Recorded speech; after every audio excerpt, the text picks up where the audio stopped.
Erev Tov Chavrim, I'm Stephen Ben-Nun. You're watching Israeli News Live. In Israel today, the residents of Amona have been in the process of being evacuated by police. A very sad situation that is happening to the residents here who have been in this residential area for about 20 years. Of course, Amona is in what is considered by many a disputed side, the West Bank, something that Israeli News Live feels is an error on the part of the United Nations. The police here today were demanding the evacuation of the residents inside of Amona. And of course, in some cases, although you may not see it on the news, force is definitely being used, finding a way to be able to coerce the people to leave. Before we get into our own opinion about this particular situation here happening in Amona, I'd like to share with you some photos there that we ran across on Amona_in for EN for English there. This picture here, police violence in Amona, they know what to do. This young lady right here, who was actually, looks like got hit or something by the police there. More of a close-up here on your screen of the photo there. Again, police violence in Amona, they know what to do. A young girl here that is a resident of Amona there. Not only, Amona has really reached out to a lot of the world ever since far left-wing groups inside of Israel have pushed to try to remove the Israelis that are living in this area. Even Mike Huckabee visiting Amona about two and a half weeks ago in solidarity there with the people. It says right here on Mike Huckabee's own tweet there, Governor Mike Huckabee, pray for Israeli city of Amona where I visited 2 weeks ago that there will be spared eviction over UN pressure. And that's exactly what it's come down to. It's United Nations pressure. And this is what really kind of is really, I don't even know the right word to express it. Is it provocative or whatever the case may be? But it reminds me that when we see this disputed area, that there was a far left push to remove the residents of Amona out of this area here, claiming that there was a couple of other people that actually owned it. Supposedly, Palestinians owned the land.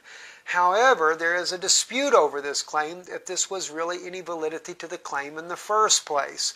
And therefore, it became a political football for the United Nations, especially to move the Israeli citizens out of their homes that they've been in for the last 20 years. Now, the reason why we make an issue of it as well, because Israeli News Live is known to stand with the Arab people in the times that they are abused and outright done wrong as well, such as in the case of the Syrian war.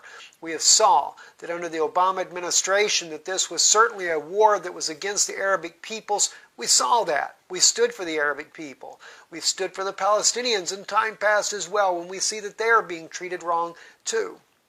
But in this case here, when it comes to the West Bank, we like to remind the world that the United Nations, before they were changed their name to United Nations, was called the League of Nations. 1920, Israel was awarded, or the Jewish people was awarded a place called the Jewish homeland.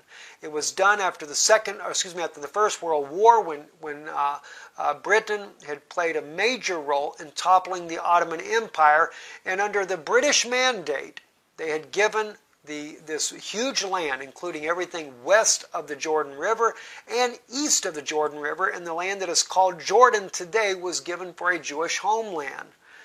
2 years later, though, the British mandate, the United Nations, or called the League of Nations at that time, decided to award to Abdullah, Hussein's son, a big portion of this land.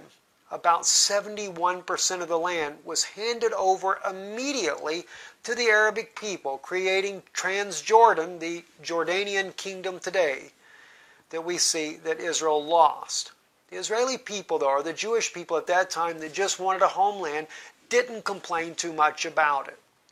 They accepted it in stride, but according to the British mandate and according to the League of Nations, all the land that would be west of the Jordan River would be going to the Jewish people for their own homeland.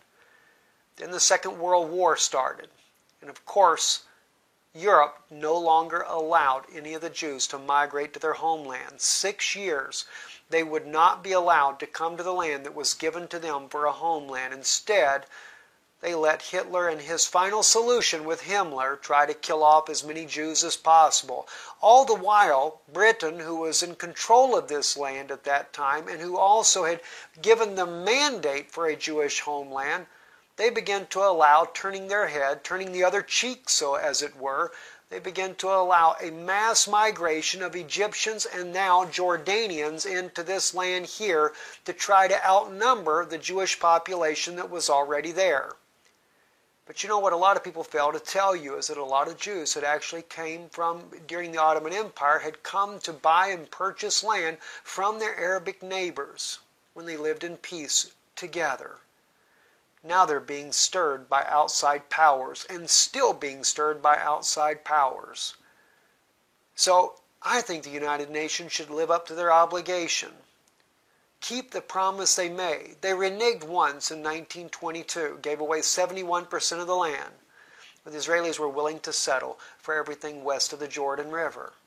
That includes Gaza and the West Bank. And you see, the Israelis are not for evicting Arabs. They're not into that same type of scenario that Mahmoud Abbas is all about if he gets control of the West Bank as a state for himself. That was awarded, by the way, in 1993. That was awarded under the Oslo Accords, so to speak, when under Yasser Arafat they become a Palestinian authority. And by the way, it was 1995, 1993, 1994, by the way, is when, 94 is actually when the Palestinian Authority was put together. In 1995, this is when it was determined, I believe, by the U.S. government to move the embassy to Jerusalem. This is not actually something that President Trump has decided to do or wanted to do. This was already decided by the United States back in 1995. And it's not just going to be the U.S. Embassy, it would be other embassies as well. Kind of makes you wonder, is that part of the UN mandate that they were planning on making Jerusalem a city of all nations, a neutral zone, so to speak? Kind of makes me wonder what the plan really is all about. Nonetheless, the residents of Amona should have a right to be able to live in this land, just like any other Jew should have a right, according to the 1922 League of Nations and British mandate that give the Jewish homeland everything west of the Jordan River. I'm Stephen Ben-Nun. You're watching Israeli News Live. Erev Tov.